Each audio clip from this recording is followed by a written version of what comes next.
Hello दोस्तों, पीके हिंदी कहानी channel में आप सभी का स्वागत है। आशा करता हूँ आप बढ़िया होंगे।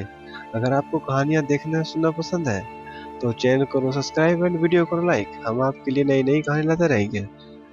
सिमिता अपने भाई से कौन सी बात कहने से डर रही थी। सिमिता ने अविनेश को देखा तो वापस आ गई। दोनों एक दूसरे को देखकर बड़े भैया ने डांट कर कहा, सिमिता तू अंदर जा, तेरा यहाँ कोई काम नहीं। रात्रि के 11 बजे होंगे। बड़े भैया टीवी एक पर रोचक धारावाहिक देख रहे थे। तभी अचानक दरवाजे पर घंटी बजी तो साथ ही कोई धड़क धड़क बरबरा भी रहा था। भैया को दहशत हुई कि कोई लुटेरा आतंकवादी तो नहीं। धीरे धीरे सोचते हुए दरवाजे तक आए। दरवाजे में लगे शीशे में झांक कर देखा देखा पर अंधेरे में कुछ समझ में नहीं आया। कौन है? उन्होंने धमकाते हुए पूछा। मैं हूँ, एक मियाता स्वर आया। दरवाजा खोलिए। आवाज पर परिचित सी लगी, पर धोखा भी हो तो सकता है, सोचकर बड़े भैया ने करक कर पूछा, मैं कौन? सिम्मी लगा कि आवाज में जान ही ना थी। बड़े भैया प्यार से उसे सिम्मी बुलाते थे। बड़े भैया ने झटक से दरवाजा खोला। सिम्मी हाथ में एक छोटा सूटकेस लिए खड़ी थी, ठीक से किसी फिल्म नायिका की तरह। पहले तो बड़े भैया की छाती से लिपट कर रो रही और फिर सीधे अपने कमरे में चली गई। बड़े भैया ने कुछ नहीं कहा, केवल गंभीरता से सोचते रहे कि सुबह होने पर पूछेंगे, वैसे पूछें कि आवश्यकता भी क्या है। सवेरे वे अखबार पढ़ रहे थे। सीमिता अपने बेचैनी से प्याले से लिपटे इधर उधर करते हुए सोच रही थी कि ये बड़े भैया हैं, कैसे कोई चिंता नहीं। अंत में जब सब्र का बांध टूट गया तो उसने भैया के हाथों से अखबार छीनकर वे कहा, पूछेंगे नहीं मैं क्यों आई हूँ। शरारत भरी मुस्कुराहट से उन्होंने कहा, पूछने की क्या जरूरत है, पति पत्नी में तकरार होती रहती है, सब ठीक हो जाएगा। सिमिता ने क्रोध से कहा, यह तकरार नहीं है बड़े भैया, मैं वह घर हमेशा हमेशा के लिए छोड़ आई हूँ। बड़े भैया ने हंसकर कहा, शाबाश बेटी, यह तूने बड़ा अच्छा काम किया है। इस घर में तेरी बड़ी कमी महसूस हो रही थी। आज लौकी को कई हफ्ते बनाना बहुत दिन हो गए हैं खाए हुए। बड़े भैया ने, आप इसे मजाक समझ रहे हो?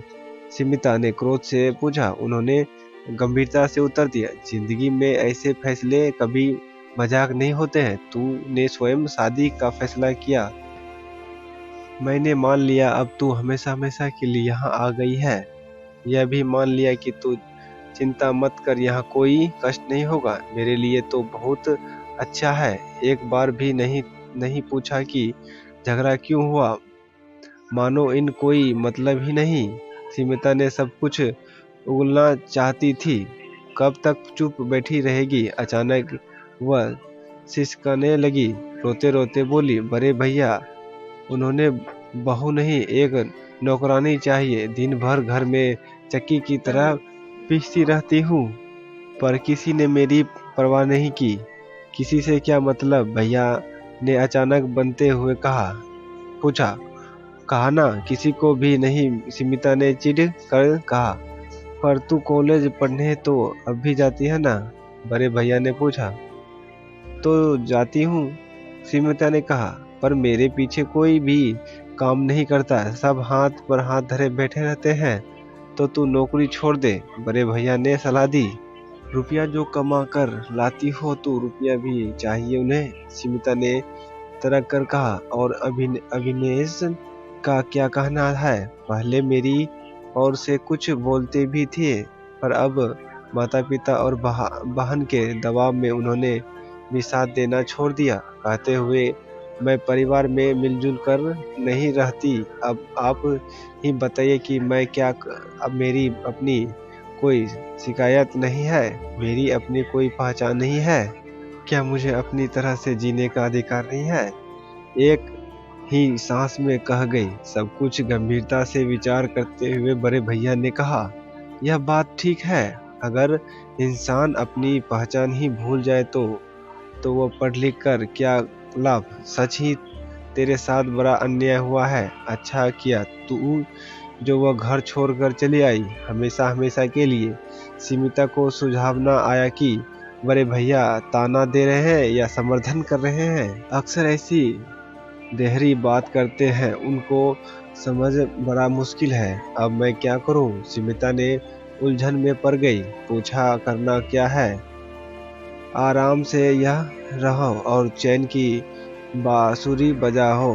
कॉलेज जाना मत छोड़ना, खाली दिमाग शैतान का घर होता है, भैया ने समझाते हुए कहा। और फिर कुछ मुस्कुराते हुए बोले, अब कुछ नाश्ता वास्ता भी मिलेगा? सीमिता ने ताने हुए चेहरे पर मुस्कुराहट की लहर छोड़ गई। बड़े भैया कभी नहीं बदलेंगे। 7 दिन हो गए। सीमिता के खिले हुए मुस्कुरे पर चिंता की लकीरें उभरने लगी थी। बड़े भैया ने समर्थन कर आश्रय प्रदान से उसे बड़ी तसल्ली हुई थी। पहले से यही सोचा था कि देखते ही वे डांटेंगे और फटकारेंगे, लगाएंगे, बुरा भला कहेंगे, पर ऐसा कुछ भी नहीं हुआ। आखिर बड़े भैया को छोड़कर उसका था कि कौन? क्या बात है? बड़े परेशान लग रही थी। बड़े भैया ने पूछा। कुछ तो नहीं, सीमिता ने कहा। कुछ तो है, वे मुस्कुराए। सीमिता ने झिझकते हुए कहा, आप कहाँ का हवाल दीजिए, मैं कि यह हूँ और बड़े आराम से हूँ। उन्होंने जोड़ते हुए कहा, मैं क्यों ऐसा? पर लगता है कि तेरे दिल में अविनेश के लिए कुछ जगह है, इसलिए परेशान था है। सीमिता ने झुंझला कर कहा, मुझे कोई परवाह नहीं उन लोगों की, क्या उन मेरी परवाह है? इसलिए तो कहता हूँ, बड़े भैया ने हंसकर कहा। जब एक बार फैसला घर छोड़ने का कर लिया तो अब उसी पर अटल रहा। सीमिता चुप हो गई। इतवार का दिन था। छुट्टी के हिसाब से सब काम धीरे धीरे हो रहा था। घंटी बजी तब सीमिता अपने कमरे में थी।